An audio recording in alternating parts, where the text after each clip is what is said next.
பூங்காற்று நேயர்களுக்கு வணக்கம். Elderly பீப்புளுக்காக avocado paratha, அதாவது அவகேடோங்கிறது பார்த்தீங்கன்னா பட்டர் ஃப்ரூட்னு சொல்லுவோம். அது ரொம்ப சுலபமாக இப்போ கடைகளில் கிடைக்குது. இப்போ ரீசெண்டாக இது கொஞ்சம் சீசனில் இருக்குது, அதனால கொஞ்சம் விலை குறைவாகவும் இருக்குது. இந்த அவகேடோ பெரியவங்க மட்டும் இல்லைங்க, சின்ன குழந்தைங்க, அதாவது ஸ்கூல் கோயிங் சில்ட்ரன்ல இருந்து எக்ஸாம் டைமில் அவங்க போகிறப்ப நிறைய நம்மளுக்கு ஞாபக சக்தி அதிகமாக இருக்கணும் அப்படிங்கிறப்ப அவங்களுக்கு கூட யூஸ்ஃபுல்லாக இருக்கும். இந்த அவகேடோ பராத்தா எப்படி செய்யுதுன்னு இப்போ பார்க்கலாம்.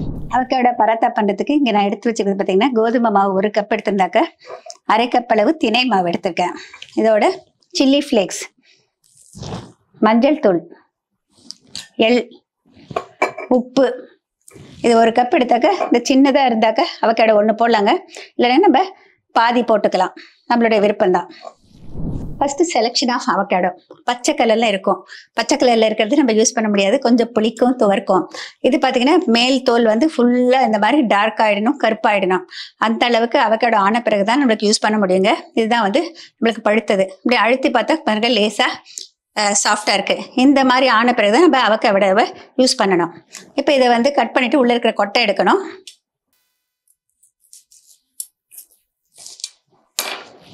இப்போ இந்த கொட்டையை எடுத்து போட்டுடலாம்.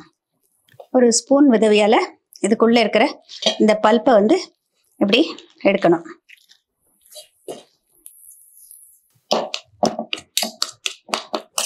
இப்போ இந்த அவகேடோ நல்லா மேஷ் பண்ணணும். இப்போ கை யூஸ் பண்ணிட்டு நல்லா மேஷ் பண்ணிக்கிறேன். சப்பாத்தி மாவு பிசைகிறப்ப எப்படி நம்ம கை யூஸ் பண்ணாமல் இருக்க முடியாது, கையை நல்லா க்ளீனாக வாஷ் பண்ணிக்கோங்க. அதுக்கப்புறமா மாவு பிசையணும்.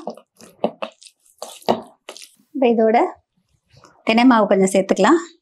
நம்ம அது 1 கப்பு சேர்த்து 1/2 கப் அளவுக்கு போடலாங்க, ஈக்குவலாக கூட போடலாம். கோதுமை மாவு போட்டுக்கலாம். கொஞ்சமாக மஞ்சள் தூள்,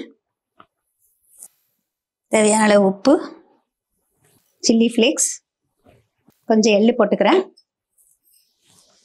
இதெல்லாம் சேர்த்து நல்லா மிக்ஸ் பண்ணலாம். பட்டர் ஃப்ரூட் சேர்த்துருக்கிறதுனால நம்மளுக்கு நல்லா சாஃப்டாகவும் இருக்கும். இது தண்ணி ஃபஸ்ட்டு போடாதீங்க. இது நல்லா மிக்ஸ் பண்ணிவிட்டு ரொம்ப கொஞ்சமாக தண்ணி தெளிச்சிட்டு பிசைஞ்சிக்கணும். இதோட பார்த்தீங்கன்னா கொஞ்சமாக எண்ணெய் விட்டுக்கிறேன். தண்ணி தெளித்து பிசைஞ்சிக்கலாம். இப்போ அவகேடோவே இவ்வளோ மாய்ஸ்சர் இருக்குது, கொஞ்சமாக தண்ணி தெளித்து பிசைஞ்சிக்கணும். அதிகம் தண்ணி பிடிக்காதுங்க.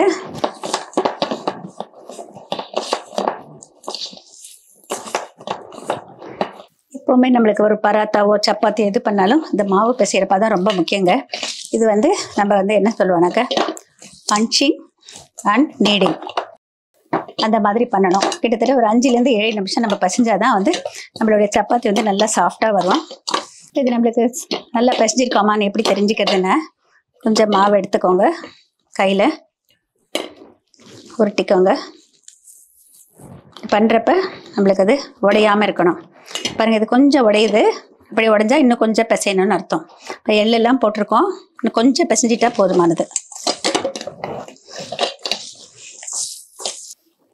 உருட்டிட்டு இப்படி லேசாக இப்படி ப்ரெஸ் பண்ண மாதிரி ஃப்ளாட்டன் பண்ணிக்கோங்க.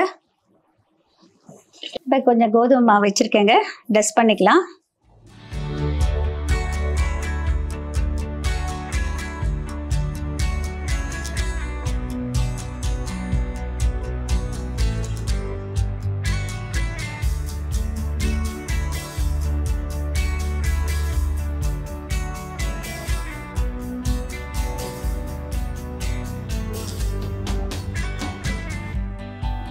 இவ்வளோ மெலிசா முடியுமோ அவ்வளோ மெலிசா பண்ணிக்கலாம்.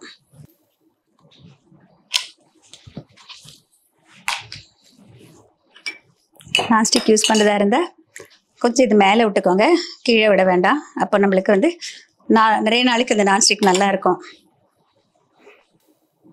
கொஞ்சம் நல்லா கீழ்பாகம் வந்த பிறகு திருப்பி போடலாம்.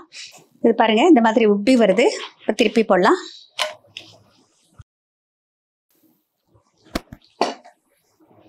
இது மாதிரி திருப்பி போட்டிருக்கேன். கொஞ்சமாக இதுக்கு மேலே எண்ணெய் விட்டுக்கிறேன். நீங்கள் வேணால் நெய் போட்டுக்கலாங்க. நெய் போட்டாலும் அதாவது உடல் சூடு கொடுக்கும் சப்பாத்தி மாவுன்னு சொல்லுவாங்க. அதுக்காக நார்த் இந்தியன்ஸ் எல்லாம் நெய் யூஸ் பண்ணுவாங்க, அந்த சூட்டை குறைக்கிறதுக்காக. நம்மளுடைய விருப்பம், நம்ம நெய் வேணாலும் நெய் போட்டுக்கலாம், பட்டர் வேணாலும் பட்டர் போட்டுக்கலாம். Avocado paratha ready.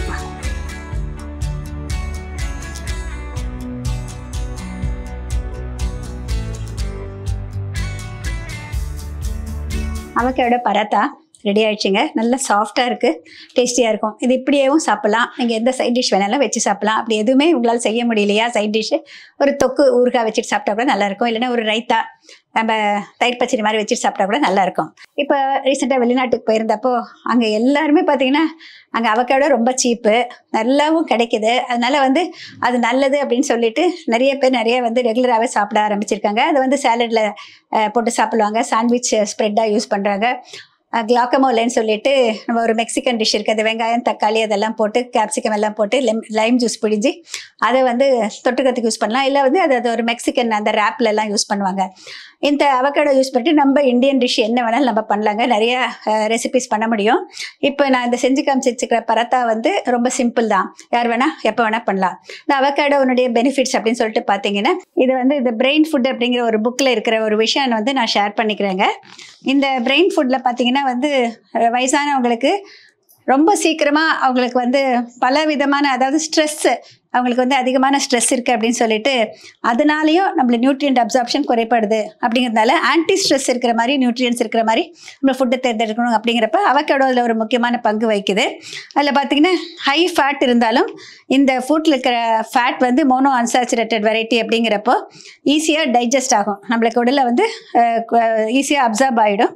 அப்புறம் ஆர்ட்ரியில் வந்து ரத்த குழாயில் வந்து கொழுப்பு படியாமல் தடுக்கிற வல்லமை இதில் இருக்குது. அவக்காடோஸில் வந்து ஆன்டி ஆக்சிடென்ட்ஸ் வந்து விட்டமின்ஸ் ஏ, சி அண்ட் இ இருக்குது. விட்டமின் சி பார்த்திங்கன்னா நம்மளுக்கு வந்து இம்யூனிட்டி கொடுக்கும், நோய் எதிர்க்கும் திறனை கொடுக்கும்.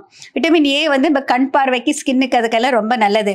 விட்டமின் இயும் நம்மளுக்கு வந்து நம்ம ஹார்மோன்ஸ் எல்லாம் தான் சரிவர ஃபங்க்ஷன் ஆகிறதுக்கும் விட்டமின் இ வந்து ரொம்ப ரொம்ப முக்கியமாக தேவை. அப்புறம் வந்து இது வந்து பிரெயின் செல்ஸ் வந்து ஃப்ரீ ரேடிக்கல் டேமேஜ் ஆகாமல் இருப்பதற்காக வந்து இது ஹெல்ப்ஃபுல்லாது. ஹை ஸ்ட்ரெஸ் இருந்தாக்க நம்ம பிரெயின் செல்ஸில் வந்து ஃப்ரீ ரேடிக்கல் டேமேஜ் இருக்கிறப்ப நம்ம மருதி நோய் முதல் கண்டு நிறைய விஷயங்கள் நடக்கும். இதில் வந்து இன்னொன்று இம்பார்ட்டண்ட்டாக இருக்கிறது பார்த்திங்கன்னா அட்ரினல் சப்போர்ட்டிங் பி விட்டமின். ஒரு அவக்காடோ வந்து 1/3 of the recommended allowance of B5 vitamin B5 கொடுக்கும். அப்புறம் இதில் பொட்டாசியம் அதிகமாக இருக்கிறதுனால நம்மளுக்கு வந்து மென்டல் கன்ஃபியூஷன் அண்ட் டிப்ரெஷன் வராமல் இருக்கிறதுக்கு ரொம்ப ஹெல்ப்ஃபுல்லாக இருக்கும். நிறைய அவக்காடோஸ் வந்து இப்போ அன்ரைப்பில் தான் கிடைக்கும், நம்ம அதை வந்து பழுக்க வச்சுட்டு அதை யூஸ் பண்ணணும் அப்படிங்கிறது தான் ரொம்ப முக்கியம். முக்கியமாக வந்து விட்டமின் சி வந்து ரொம்ப பழுத்ததுக்கப்புறம் ரொம்ப குறைஞ்சி போயிடும். ஆனால் அன்ரைப்பாக இருக்கிறப்ப ஓரளவுக்கு விட்டமின் சி கூடுதலாக இருக்கும். மற்றபடி இதை வந்து நம்ம நிறைய ஹை ஃபேட் ஃபுட்டு யூஸ் பண்ணாமல் இந்த யூஸ் பண்ணுறப்போ நம்மளுக்கு வந்து ஒரு நல்ல ரிசல்ட் கிடைக்கும். பூங்காற்று இது நாளைய நல்வாழ்விற்கான வழிகாட்டி.